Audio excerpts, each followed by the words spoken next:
What is so significant about the ancient city of Babylon? It's actually the second most mentioned city in the Bible. A friend of mine, an archaeologist, Joel Kramer, who has an incredible ministry and YouTube channel called Expedition Bible, who has been there firsthand and is going to report back to us what he saw and why he thinks it's compelling evidence for the scriptures. Going to Babylon impacted me.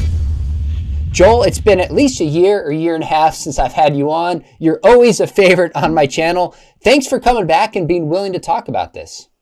Hey, it's great to be with you again. Well, let's jump right in. I showed this video that you have about Babylon and fulfilled prophecy to my 11-year-old son last night, and he goes, "Dad, this is so interesting. Send this to my teacher. I want to show it to my classmates." Well, it's related to the city of Babylon. And I think maybe a place to start would be to ask the question, why is Babylon such a significant city in the Old Testament? Where does it first crop up, and when is it at its height of significance as well? Yeah, it's a good question. The first place that it crops up is the Tower of Babel account. And one thing to understand about Babylon is actually the name of the city is Babel throughout the Old Testament. Babylon is the Greek form of the name that's used often, because people are more familiar with the name Babylon. And so that's usually how it's translated. But if you are reading in the Hebrew, then throughout the entire Old Testament, the name appears as Babel. And so it first appears in the Tower of Babel account in Genesis 11. Well, actually, before that, Genesis 10, I believe it is, with Nimrod, who is a mighty warrior before the Lord, and he starts building cities. And the first one that's mentioned is Babylon. And so then it carries a theme throughout the Bible, Old and New Testament.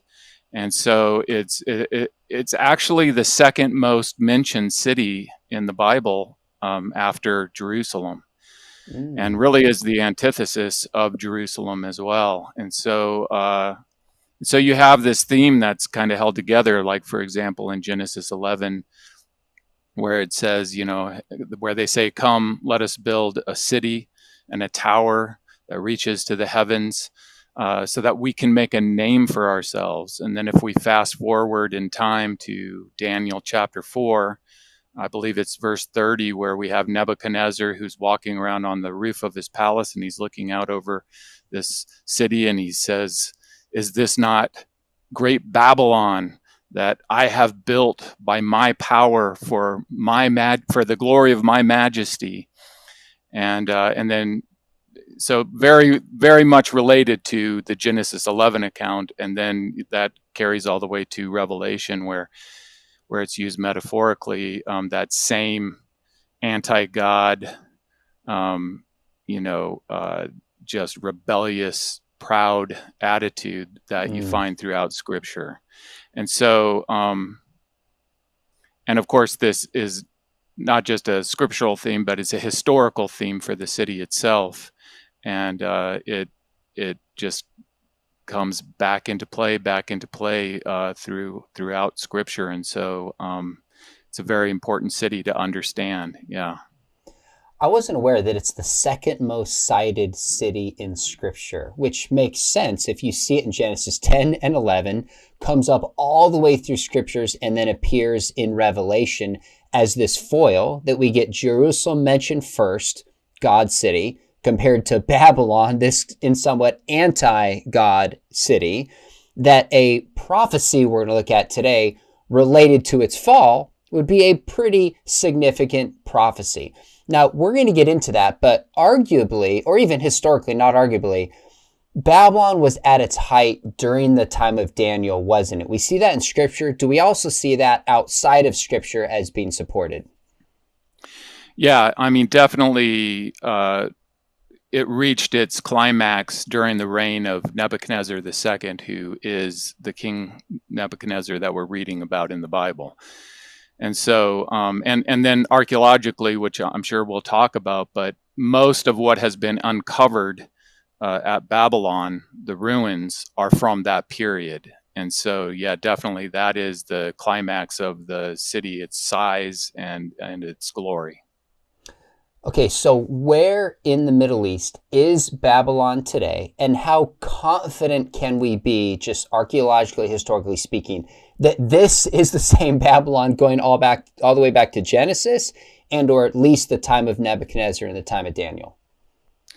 Yeah, so Babylon is in what is today Iraq, and it's in the southern part of Iraq. It's about 54 miles south of Baghdad, Mm, and so in the early days of exploration, some of the early explorers were exploring the ruins and describing them and whatnot. And it was known back then; it was identified as Babylon. However, when the major excavations took place, and from what was found there, there is no question mm, uh, that this is Babylon. And the reason why is because it's unlike a lot of other cities that have been excavated, in that this one, the Babylonian records were found in the city itself. And so oh, you're wow. talking about tens of thousands of cuneiform tablets and all kinds of inscriptions, all kinds of stamps that are stamped onto the bricks that for the buildings. And so they say, I am the king of Babylon, and this is my name, and I built this building, and this is what it is. And I mean, it's almost bizarre, having spent most of my time archaeologically in Israel and Jordan, where you're trying to figure things out based on how a piece of pottery is bent and how that's different from another one. It's not like that in the Mm, cities in Mesopotamia and Babylon in particular, because everything's stamped with the name of the builder. There's inscription after inscription that not only gives the name of the city, but all kinds of building projects and who they attacked and who they conquered and who was paying taxes, and on and on and on. And again, in the Old Testament, the name of the city is Babel, and in the Babylonian records themselves, you have this old mm, name being used. And so you have you have it continually used. And so there's other cities that um, would be called from time to time Babel, the gate of God. Oh, my city is awesome! It's the gate of God. I mean, Jacob calls Bethel the gate of God, but that is known by the name Bethel. And so this city is the Babel that is throughout the Old Testament. The one that it's talking about, that's often translated Babylon, that's the same city in okay. throughout. And so, and it's the famous city. If it was another Babel, then it would have to identify that other Babel that it's talking about. But when it's talking about Babylon, it's talking about the city that we know. So its identification is certain. Of course, there's debate in modern scholarship of whether that we should look for example, the Tower of Babel somewhere else. But that's really a new thing. Okay. The scholars before didn't do that, because if you're looking for the temple in Jerusalem, for example, then why go look in another city for the temple of Jerusalem? Why go look for the Tower of Babel in another city? It's the tower that's Babel. And so so its identification, especially as the Babylon of Nebuchadnezzar, is absolutely certain. Okay, before we get to the prophecies, which where this kind of gets really interesting to me, is some things in archaeology there's debate about it. So we had you on earlier. You made a case for Sodom and Gomorrah, and there's some Christian scholars. Steve Collins came on. He made his case for a different location. Either it's one of those or neither of those, but there's some debate about maybe where that's at. When it comes to something like David's palace, as far as I'm aware, it's so clear and exactly where you'd expect and so much evidence. There's minimal debate about that. It sounds like when it comes to where Babylon is at, it's agreed upon. The evidence, both literary and archaeological, is about as confident as something could be from that far in the past. Is that a fair summary? Yeah, I think that's completely fair. Okay, Except this day and age, it seems like even things that have been known and established with certainty are being questioned, and new sites fair are being enough. proposed and stuff like that. Like the temple in Jerusalem, for example. Oh, that's somewhere else. And Mm, so So there's a lot of crazy ideas, that come out these days about things that have been really well established and well known. But I've never heard of anybody proposing another site for Babylon. But these days, you never know. Okay, fair enough. Taken as it is. Now let's go to the prophecies in Jeremiah and Isaiah about Babylon and give us some context when these prophecies were made and exactly what is prophesied would happen to this city. Yeah. There's several prophecies about Babylon. The main ones I would say would be Isaiah chapter 13 and Jeremiah chapter 50. And within those very detailed prophecies, that's one point, is that they're very, very detailed. Why Babylon is being judged, and its destruction and the anger of God seems to be at more heightened than with other cities. But really, what it comes down to, I think, the main part of those prophecies, because they're very similar, Isaiah 13 and Jeremiah 50, is both of them say that the city will be overthrown by God, which is very interesting. And that they will be, you just mentioned Sodom and Gomorrah, that Babylon would become like Sodom and Gomorrah. And then the next description right after that is that the city will never be inhabited and lived in again. And so it's going to be a desolation, it says, through all generations, or from generation to generation. And so, and people are not going to live there. And then what it does actually discuss in detail about what will live there are the wild animals. And it goes through and names them specifically. Jackals will inhabit these once glorious palaces that were, the palaces of these mighty kings of the earth will be inhabited by jackals and hyenas, and so you have owls will be there. And so it's very specific. It describes it as a habitation for wild beasts. Okay. And it specifically says that people will not live there.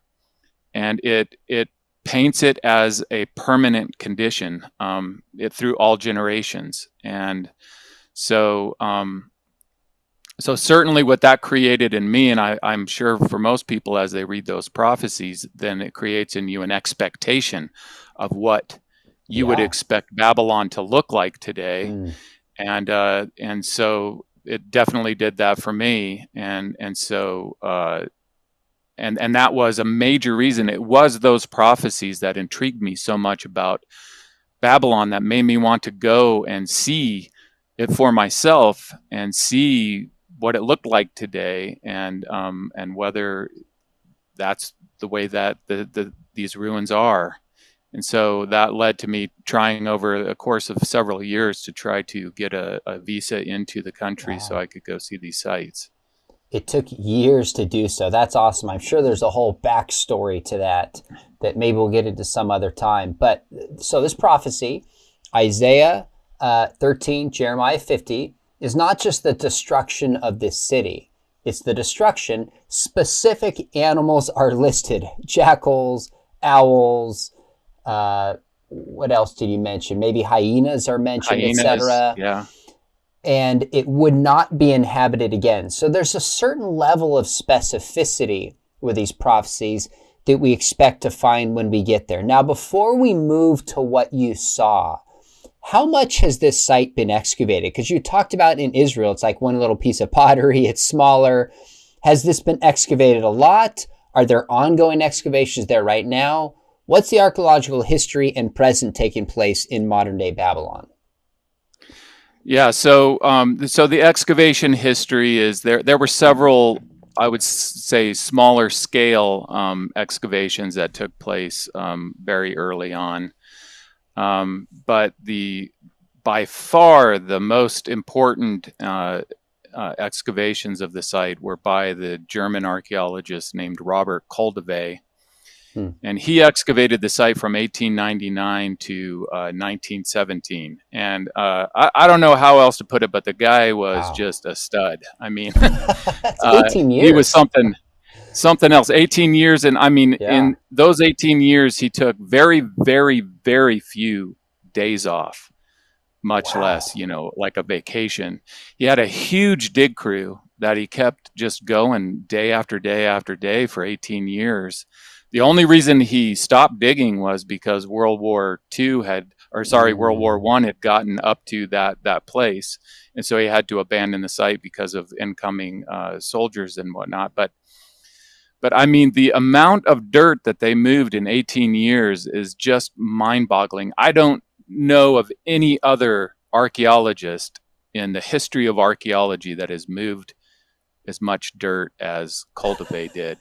I mean, you're talking about in places he dug down to a depth of 80 feet, and he uncovered literally miles of the processional way. And he Wow. would dig down to, like, the Temple of Marduk, for example, was 65 feet below the ground. And so he moved, jokingly, if Cultivate could come back, right, and would visit any archaeological site today, including the squares that I've dug myself, I would be absolutely embarrassed for him to look at my square. I'd be like, oh gosh, he'd be like, you call this archaeology, people with brushes, and Oh, anyways, that's funny. it's really mind-boggling. It really is. And so hats off to him for that. And so he uncovered the city of Nebuchadnezzar, or at least parts of it. But even with moving that much dirt, how massive this city is just also Wow. mind-boggling. So, for example, Mm. there's 43 temples that are mentioned in the Babylonian records that are in the city. And of those 43, he only excavated 5 of them, and not all of Good the night. 5 of them. And so, we're talking, as much dirt as he moved, there is still a ton more that could be moved. But I mean, yeah. And then this is when they would set up a railroad, in the site itself, and had these huge carts that they would fill up with dirt and then move Oh, down the that's how they railroad did and it. dump and that kind of thing. So it is impressive. But that's how, what we know about the city, that's how it was uncovered, and really his work, is the one that did that. Okay, now that's like a century ago, roughly, that he stopped. So for the past century, what's been going on, if anything, archaeologically there? There's some stuff going on, but these days, when you're hearing of an archaeological project, a lot of times it's more restoration, involved with restoration and Okay. stuff. And so there hasn't been dirt moved, Mm. in any kind of significant way in a very long time. There's been restoration work that's been done on the ruins, and there's some archaeological work being done there now, which is very necessary because you have a big problem there with a rising water table, and so they're trying to protect the ruins that have been exposed that you Oh, can see. They're interesting. trying to protect them because of that, but it's mostly that kind of thing. And so the days of moving dirt like Cultivate did, they used to move dirt in the old days, and excavations don't move dirt like that anymore. Mm. Are, Not any ones that I've seen, anyways. are there any other differences that are relevant to this investigation from being there in Iraq, the kind of archaeology, the kind of city, that are different from the other kind of excavations you've done in Israel, Jordan, Egypt, etc.? Everything is different. Everything Absolutely. is different. I mean, Okay. it's still something that I'm still wrestling with, trying to Mm. adjust to it all, because it's so radically different. Okay. First of all, the sheer size is different. So when you're looking at Okay. sites like Nineveh and Babylon, I mean, the biggest sites in Israel and Jordan are drops in the bucket compared to them. For Wow. Babylon, you're Wow. talking about a city that is, roughly 2 miles long and 2 miles wide. Um, Wow. yeah, it's huge, and you're Mm. talking about walls of that city that are wide enough on the top, 23 feet across, wide enough for 2 chariots, horse-drawn chariots, to go past each other on top of the wall. And so it's huge that way. But the other thing that's totally different is, for example, in Israel and Jordan, you have mountains and you have high places. Um, in Mesopotamia, in Babylon, you're talking about the alluvial soil and these huge valleys created by the Euphrates and Tigris rivers. So you don't have rock in that soil. So they learned to make mud bricks and then kiln fire them and harden them into stone, and then that's what they built with. And so that's completely different. So they could stamp, their Okay. building projects, and then you have, you have those sites are littered with broken up bricks, which you don't see in Israel and Jordan, and you have stone is the main building component in Israel and Jordan. And so it's really completely different. It's a river culture in Mesopotamia, whereas it's a rain culture dependent on the rain in Israel and Jordan. So the differences just go on and on and on. Wow. And it is completely different. Okay, no, that's totally helpful. Now, Saddam's palace, as I understand it, is in that general vicinity, but has also been abandoned. Where does that situate? And kind of maybe where the walls are going around the city with where the ancient city of Babylon was. Yeah. So the ancient city of Babylon is in two different walled sections. One is on the east, and then the other one is across the Euphrates River on the western side. And so they're walled off. They're independent of each other. Their walls don't connect. Okay. And so the Euphrates River flows between those two sections of the city. And the Euphrates is, pretty close to its ancient bed when it flowed through there, but it's a little bit shifted over to the western side. And so you have the old riverbed that goes in between those walls of the two sections of the city. And that's where a village was located back in the days that Cultivate was excavating. And then Saddam Hussein removed that city, or that village, when he built an artificial mound and then built his palace up on top of it. One of several palaces that he had. And so you get kind of a mixed story about that whole thing, but from what it sounds like, he never was able to move into that palace, and it's basically never completely finished from what I've been told, and then abandoned before it was ever even lived in. But it was not within the city itself. It was in between these two walled cities in the old riverbed.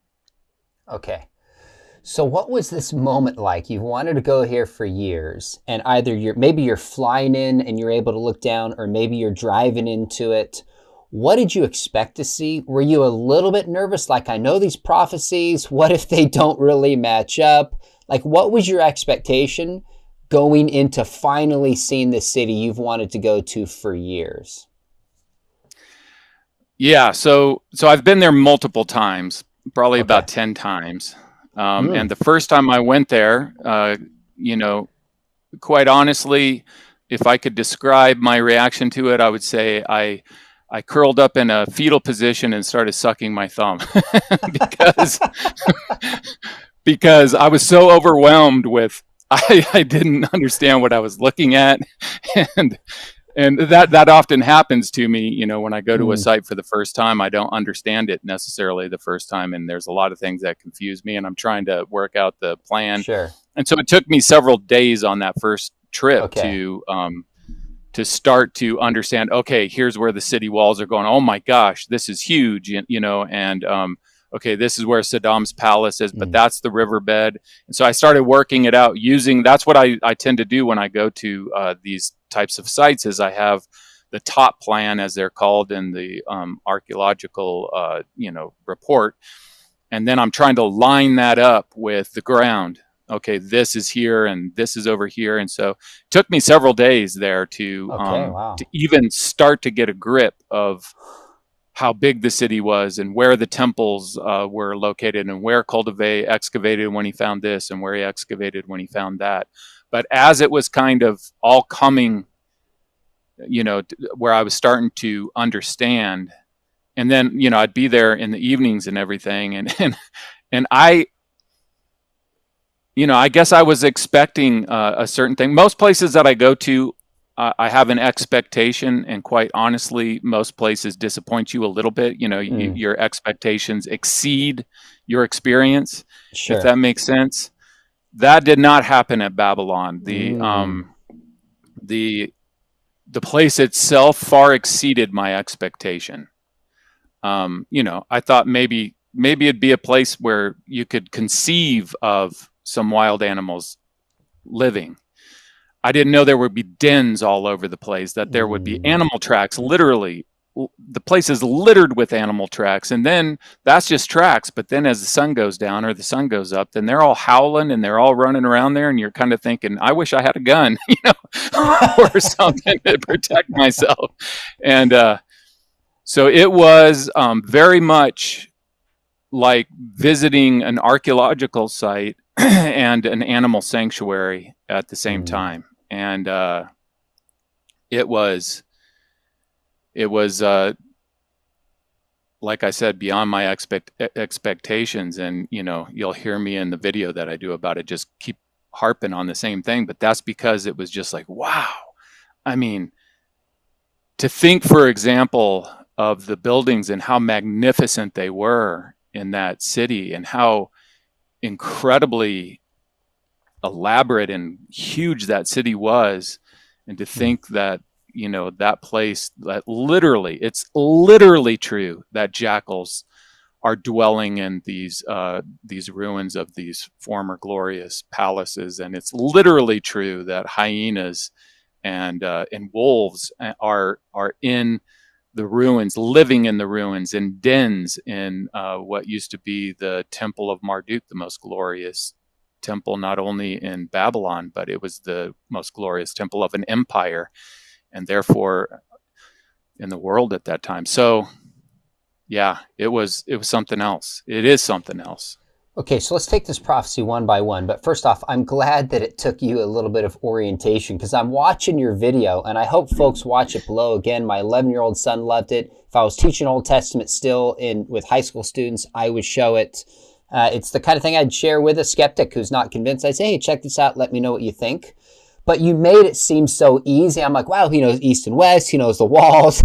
I'm glad it took you as an archaeologist some time to get oriented. It made me feel like, okay, I'm not the only crazy one here looking at how vast this is, a city going back hundreds, if not thousands of years. So you show up, you're blown away. The three prophecies that you shared are basically city would be destroyed. There would be jackals and owls and hyenas and other animals. And then third, it would never be inhabited again. First off, there's still people living in broader Babylon. But what we know where the old city was it completely destroyed? In fact, the prophecy kind of compares it to Sodom and Gomorrah, the level of destruction. Did that first piece come true? And if so, how would we know? So that it's not inhabited again. One point that's important to make is that you have to look at the city walls, because the city was a walled city. And so when Isaiah and Jeremiah are prophesying against Babylon, they are prophesying against the walled city of Babylon. Therefore, what is inside those walls are part of that prophecy, and outside of those walls is not part of that prophecy. Okay. And so what's very distinct is that this ancient city, these ruins are not inhabited by people. There are no villages inside of the walls of these cities. Once you get outside of the walls of those cities, then almost immediately you have the villages. And there's not a village that's called Babylon or anything like that, but these are smaller villages that are around the outside of it, but not on the inside of it. And today there might be rules that say you're not allowed to live. This is an archaeological site and you're not allowed to live inside these walls. But that certainly wasn't the case back in the 1800s, when these early explorers were coming in. And so you have where you can see on the plans where the villages were in the 1800s, and none of them are inside the walls of the city. One of them that's the closest is in the old riverbed, and then the other ones are outside the walls. So it would seem as though there is the concept of the locals that there is a curse on this place, and that Oh, interesting. they do not live there. They do not seem to want to live there, and so yeah, it's very, very stark and very distinct that people do not live inside of Babylon today, and so all of that specific part of the prophecies is probably it's extremely obvious when you're looking at the place today that is the case. That is fulfilled. Now, did you ask some locals why people don't live there, or did you just get a sense from looking at it that there's a curse on it? Where did that observation come from? Well, again, I think that today, I don't think they would let you live there because it's an archaeological site, and it's one of the ones that's protected by the antiquity department. But again, going back and looking at early explorers who drew top plans and drew in where the ruins were, where the walls of the ruins were, and then where the villages, and they mark them on their plan. This is the name of this village, and this is the name of this village. So you can see exactly where those villages are. And so you can see that it's not lived in there. And then you know from the archaeology, because if you think about Cultivate digging there for 18 years and uncovering what he covered, most of the city that he uncovered is from the time of Nebuchadnezzar. And so there's not a lot of layers. Now, of course, that city, as we know from the book of Daniel, when Cyrus took over the city in 539 BC, he didn't have to attack and fight. It was some kind of a surprise attack that took, or that they snuck in there and took it over really quickly. And so we don't know exactly how the city became the ruins that they are, because there's not like a distinct destruction. And if you look at the prophecies itself, God is saying, I am the one who is overthrowing them. And then he compares it, as you pointed out, to Sodom and Gomorrah. Well, what is it unique about Sodom and Gomorrah? Well, Sodom and Gomorrah wasn't attacked by an army. It was overthrown by God. He's the one that overthrew those. And so there's that interesting connection. And then there's also the that Sodom and Gomorrah, and you brought that up, but that's an important point for Sodom and Gomorrah. If you're looking for Sodom and Gomorrah archaeologically, you need a site that was a city, two sites that were cities at the time of Abraham and Lot, and that were then destroyed, overthrown by God, and then remained an uninhabited ruin from that point on through history, because we have it being used again and again as an example. In this case, we have Isaiah and Jeremiah using it as an example that Babylon, you will become like Sodom and Gomorrah. And then it says, people will not live here through all generations. And so that both means that Babylon is going to become like that, but it also means that Sodom and Gomorrah are going to become like that. It's a major reason why I believe that the site that was discovered by William Foxwell Albright is the one that is part of the Cities of the Plain, because it has that evidence. And then other place, Numera, has that evidence as well, as being abandoned and laying in desolation, never ever lived in again, as it says in those excavation reports.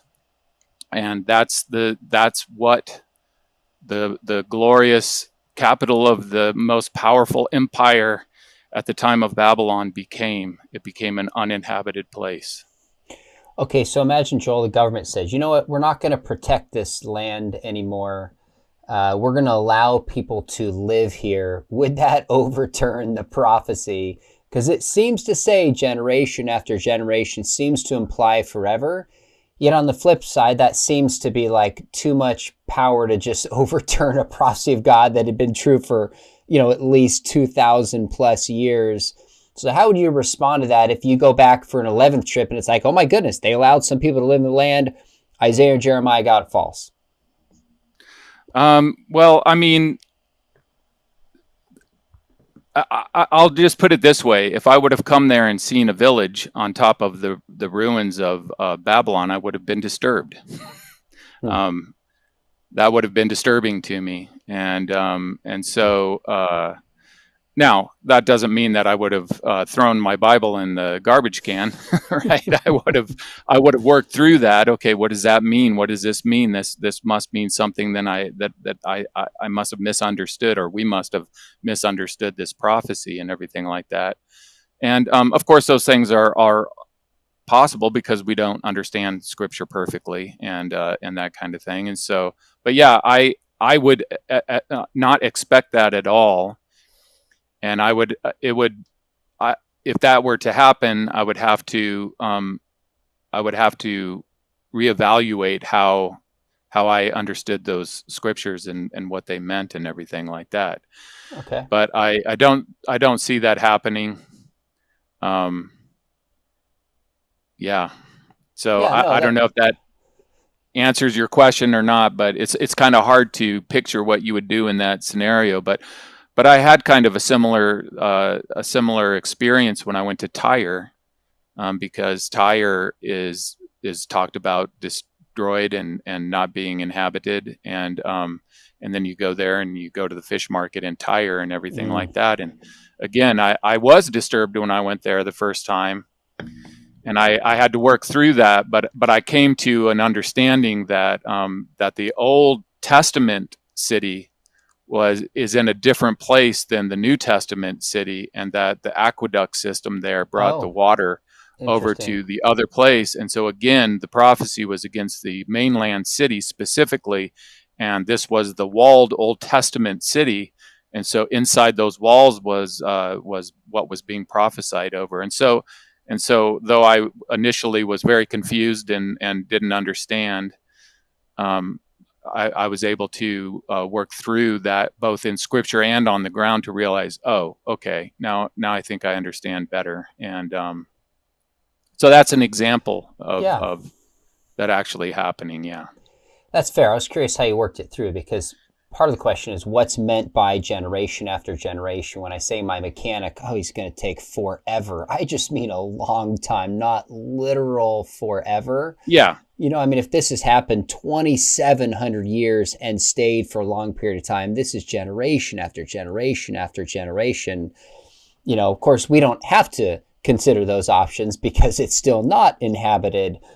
But those would be fair questions to ask if so. Now, I imagine somebody else would object and say, okay, Joel, what's the big deal of predicting that a city would be destroyed?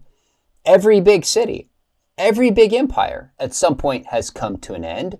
And when cities are destroyed, it's not uncommon to see animals living there. And somebody in that area could have known that there were owls and jackals. And so it feels specific like a prophecy, but it's really not that specific. How would you respond Yeah. to that kind of objection? I would pick maybe another big major capital of an empire like Athens, or when you go to Athens, or Rome.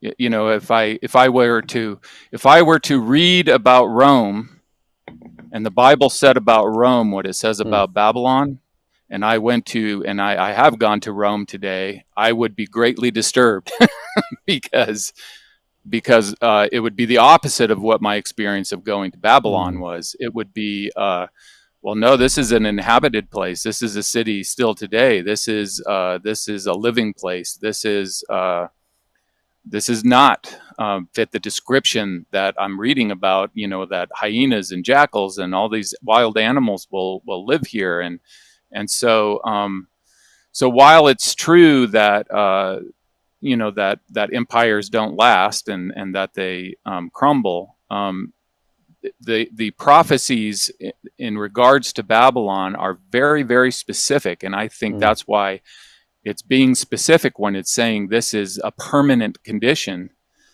because a lot of prophecies aren't permanent, and so that is one of the unique things of there's not a lot to go on for Rome, for example, that would necessarily be permanent, but man, for Babylon, you have all these details that that then line up with the experience. And so, another example like that would be what the Bible prophetically says about Jerusalem and what the Bible prophetically says about Samaria. And then you go to Jerusalem today, and it really matches the prophecies about Jerusalem, that it's going to be lived in from generation to generation. And then Samaria is going to be destroyed and be a place of agriculture, and that's what it is to this day. And so those you can contrast those against each other from what Scripture says about them and then what they're like today. And the same is true for Babylon and other cities that were the capital of empires. I think we have a certain historical perspective now, roughly 2,600 years later, looking back, when Babylon was obviously one of the first great empires that wasn't clearly global, but this is before Persia, this is before Greece, this is before Rome. We're able to look at all these empires that have fallen, looking back going, oh, of course it makes sense. But for those people at that place who didn't have that historical perspective, told that one of the most beautiful, great, powerful, large cities in the world would not only fall, but that this specifically would happen to it. The animals would be roaming around, and as you showed, they're everywhere roaming around, dens. I mean, they're like ubiquitous, and it never would be lived in again. It doesn't seem shocking to us, but if you put yourself in that position at that time, that is almost unthinkable. There's no way this empire is going down. So I think that adds an element to what you said that really makes it that much more of a powerful prophecy, especially compared to Jerusalem, compared to Tyre, to Athens and others, make it significant. Now, you've been an archaeologist for years, love your books. We'll link to those below, would highly recommend them for folks, not only because the evidence that you lay out, but the pictures are just beautiful and they come from firsthand experience. You've gone to a ton of sites, whether it's David's Palace, you've made a case for Sodom and Gomorrah. You described going to Tyre. How significant would you place this in terms of tangible, fulfilled prophecy compared to others, Old Testament or New Testament? Boy, that's a good question. First of all, I would like to. I'm very grateful and thankful to God that He allows me to do this, because I definitely am a kid in a candy store to be able to do that, and that's by His grace. But yeah, I mean, it impacted me. The going to Babylon impacted me. It humbled me.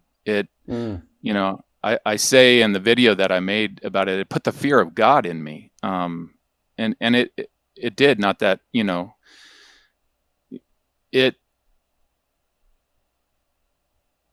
the scripture talks about people that pass by Babylon will be taken aback by what it looks like. And I definitely was taken aback. And so, but it's so interesting because, as you said, so many other sites that I've been to are so much more impressive looking. The ruins are more impressive, and you look at them and you're like, wow, and you're marveling at all these kinds of things. Babylon is not like that, because there's hardly anything left to see. And there's many reasons for that. One, because the ruins have been there so long, but the other thing is because of the reality that once you make a kiln-fired brick, then that's a very valuable thing. And so the people used it, once it had become ruins, the people that lived in the villages around there used it as this massive quarry, right, to go and get these fired bricks. And in fact, when Cultivate would dig down and expose the ruins that he did, then people would come after he was done digging and take those bricks back and build villages. And the dams that they've built in the Euphrates River there are built by the bricks that come from Babylon. And so the thing that was so staggering to me about Babylon is the measure of how glorious and great it once was, and now has been reduced down to so little, next to nothing. And And that kind of makes sense to me because, again, it's used metaphorically, in Revelation. And so, what happened to Babylon is that metaphor, and it serves as a, well, if we're going to try to make a name for ourselves, if we're going to build things to try to make a name for ourselves and for our own glory, then this is what that is going to become. Wow. It's going to become absolutely nothing. And so for me, it's very motivational to be about kingdom work, and that can't be destroyed and fall apart and everything like that, because Babylon, maybe of all the ruins that I've seen, Babylon maybe is the best example of the parable, when that something that was built so big and glorious, but it was just built on sand and God just washed it away. I was showing your video last night to my son, like I mentioned, and my wife was kind of working on stuff, listening in. And at the end of the video, which I love that you do, you just give this personal sense and takeaway. And you make this point, like just the sovereignty of God really stood out to you. My wife repeated that. She's like, wow, this is a tangible, physical reminder of what Scripture says. That when we try to become like God, going all the way back to Babel, when we build the most powerful, beautiful city in the world, that at some point, God is going to have his will reign. And what's cool about that comment, I know you said this intentionally, is the book of Daniel is about the sovereignty of God. That's what it's about. Nebuchadnezzar Absolutely. says, worship this statue about me. And God is like, no, your kingdom is going to be defeated. It's only a matter of time. So that spiritual takeaway, it's amazing in our world today, where we tend to see things through such a secular lens. Here is physical land reminding us of a prophecy fulfilled from 2,600 years ago. If we have eyes to see and ears to hear its presence. So I've never been there, probably never will get a chance to be there, but I'm really thankful you put this video together, showed the images of it so I could share it with my son, and now with a lot of my students. It really helps bring the Bible to life, which I know you do at Expedition Bible, and that's really your heart to do so. So folks, if you're watching, make sure you hit subscribe. When you started, you're like, Sean, you have 50,000 subscribers at that time. Can you help me out? Now I'm like, man, Joel, your channel has taken off. Rightly so. Maybe give us a hint. I don't want to steal your thunder, but maybe give us a hint of other travels you have coming up, other journeys or archaeological digs you're working on that we can look forward to seeing as well. Yeah, I'm getting ready in a couple of days to, I'm going to head to Saudi Arabia. My son's coming in on his college break, and so we're going to be flying there on Sunday. I grew up in Saudi Arabia, but I haven't been back there in a very long time. And so we're going to investigate, in a nutshell, the four rivers that are mentioned for the Garden of Eden in Genesis chapter 2, the Tigris, the Euphrates, the Gihon, and the Pishon. And so, the number one candidate for the Pishon, which has really been the mystery for a long time, is in Saudi Arabia, back when it was a much wetter climate. And so we're going to be going and exploring that. I'm going to be doing more on the cities of the plain, Sodom and Gomorrah, and Zeboim and Admah and Zoar. And yeah, it's never ending. People ask me, well, are you going to run out of things to do? And no, I'm not going to. No, that would be like asking Cultivate, hey, are you going to completely finish excavating Babylon and be done with it and go on to another site? It's because it's like you can never master the Bible. You can never master the land of the Bible, and it's so full of richness and profoundness and evidence that there'll be no end to exploring it. Well, I've been with you in person. You took us up to the Dead Sea Scrolls. I'll never forget seeing Cave 1. You took some students and I, maybe 12, 15 years ago, to Jericho. Saw that in person, was just incredible. So hopefully sooner than later can come back, maybe bring some students and you can show us around in person. But You're doing great work. Again, anybody who's not subscribed to his channel, Christian or not, first off, it's just entertaining. Even if you end up differing with Joel when it's all said and done, you're a filmmaker and an archaeologist. Some people are filmmakers, not archaeologists. Some people are archaeologists, not filmmakers. You had the two wedded together and just know how to tell a story and make it come alive. So folks, make sure you subscribe to Expedition Bible YouTube channel. And while you're at it, make sure you hit subscribe here. We'll have Joel back. We're going to have Titus Kennedy back. Again, we love covering archaeology on this channel as we can. And also make sure if you thought about studying apologetics, we have the top rated distance program in the world. And in fact, your good friend Titus Kennedy comes in every year or two and teaches a full class on the Bible and archaeology for us. It's a part of our master's program. Joel, it's somewhat late morning here, which means it's late at night there. So thanks for taking your time to join me. Do this again, and just prayers with you on this trip to Saudi Arabia. And what a special time with your son. I hope even on top of the archaeology, you guys just bond and build memories together. Oh, thank you. I appreciate it. Appreciate you. Thanks, brother.